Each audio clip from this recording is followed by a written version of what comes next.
Let us learn new words in English. First word is contain and it means to have something inside. For example, this box contains apples. It means apple is inside the box. This glass contains water.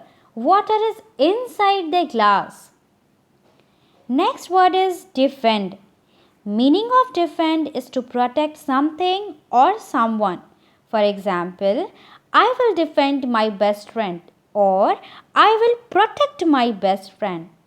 Defend yourself from bad things. It means protect yourself from bad things.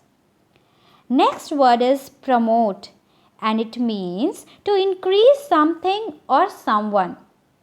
Let us understand with the help of examples.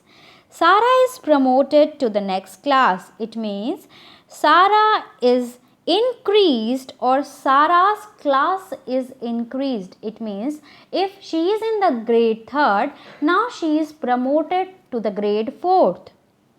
Education for all should be promoted. It means education should be given to everyone.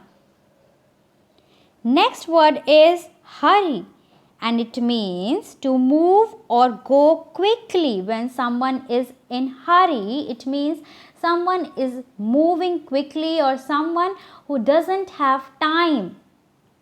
For example, hurry up, we are waiting to go outside.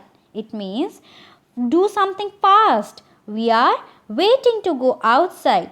In hurry, she dropped the eggs. It means in hurry or she was in hurry, that's why she dropped the eggs. Cheap. It means something that cost very less money. Something that cost very less money are said to be cheap.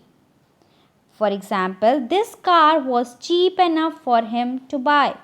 In this shop, some clothes are very cheap. So this is all and your homework will be to make sentences using these words.